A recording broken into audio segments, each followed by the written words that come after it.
Assalamualaikum warahmatullahi wabarakatuh dan shalom. Perkenalkan, nama saya Natalia Thomas dengan NIM 551424013. Jadi pada kesempatan kali ini saya akan menjelaskan atau mempresentasikan tugas besar saya pada mata kuliah Desain Arsitektur 2. Jadi untuk judul tugasnya itu adalah perancangan bangunan privat berfungsi hunian bagi profesional. Nah, yang saya ambil di sini adalah rumah profesi pendeta. Kemudian dalam proses penentuan ide atau konsep yang akan saya terapkan pada rancangan rumah saya ini, saya membuat studi preseden yang rancangannya itu saya ambil dari internet.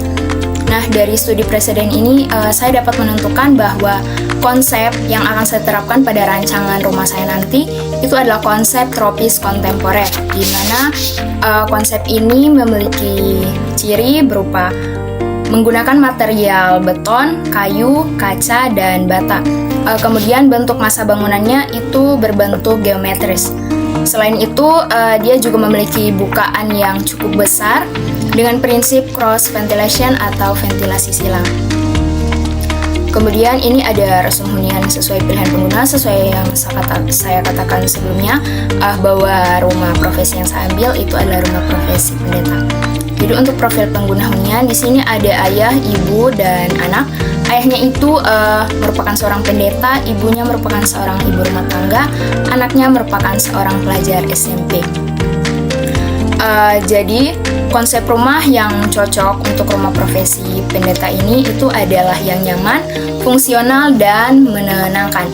Nah, itu saya rasa sangat cocok konsepnya itu dengan konsep tropis kontemporer tadi. Kemudian di sini masuk ke penyusunan hierarki ruang yang saya susun berdasarkan sifat-sifat ruang. Itu ada privat, semi-privat, semi-publik, publik, dan servis. Di privat itu ada kamar utama, kamar anak, ruang doa, dan toilet utama. Kemudian semi-privat itu ada ruang kerja, dan ruang keluarga. Di semi-publik itu ada ruang makan, di publik itu ada teras, ruang tamu, dan taman. Di servis itu ada dapur, ruang cuci jemur, carport, dan toilet servis. Kemudian di sini ada identifikasi frekuensi hubungan ruang. Di sini ada hubungan antar ruang, terus hubungan organisasi ruang dan zoning. Kemudian di sini masuk ke analisis kebutuhan besaran ruang. Jadi di bagian sini saya menganalisis besaran ruang setiap ruang-ruang yang akan ada di dalam rumah profesi pendeta ini. Kemudian di sini masuk ke pemilihan lokasi tapak. Jadi ada 3 lokasi yang saya jadikan sebagai alternatif,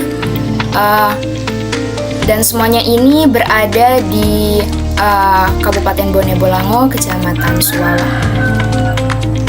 Nah, setelah berbagai pertimbangan, akhirnya saya memilih lokasi 1 sebagai lokasi terpilih, di mana lokasi ini berada di Jalan Makam Haji Nani Wartabone di Desa Helumo, Kecamatan Suwawa, Kabupaten Bone Bolango. Kemudian di sini ada zoning tapak. Jadi di zoning tapak ini saya sudah memasukkan zoning-zoning untuk bangunannya itu berdasarkan sifatnya. Jadi di sini sudah ada zoning untuk privat, semi-privat, kemudian semi-publik, publik, dan servis. Dan privatnya itu berada di lantai 2. Kemudian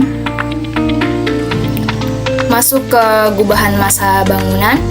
Jadi gubahan massa bangunan ini saya membuat 2 alternatif sesuai yang sudah saya katakan sebelumnya bahwa rumah profesinya itu rumah profesi pendeta. Jadi alternatifnya pun yang saya ambil bentuknya itu identik dengan pendeta. Misalnya untuk alternatif pertama ini bentuknya salib, kemudian alternatif kedua bentuknya huruf T.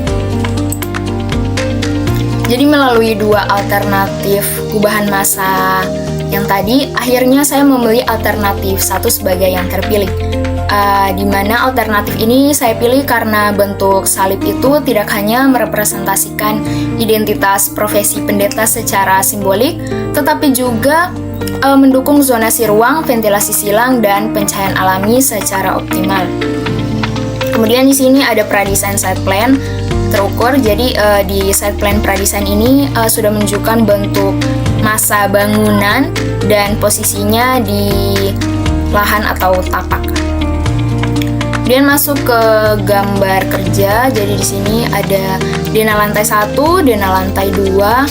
Nah, untuk lantai satunya itu ukurannya 15 kali 7 itu 105 meter persegi. Untuk lantai 2-nya itu 11,9 kali 7 itu 83,3 meter persegi. Jadi total luas bangunan itu 188,3 meter persegi. Kemudian di sini ada layout lantai dasar atau lantai 1. Di sini ada layout lantai 2 atau lantai atas. Kemudian ini tampaknya. Kemudian ini masuk ke potongan AA. Potongan AA dari bangunan. Ini potongan BB-nya. Ini untuk perspektif interior. Jadi bentuk bangunannya kurang lebih nantinya akan jadi seperti ini. Ini untuk perspektif interior, saya mengambil interior kamar anak. Ini untuk denah kamar anak tadi. Ini potongan AA kamar anak, potongan BB kamar anak. Kemudian ini masuk ke rencana-rencana. Masuk ke rencana-rencana.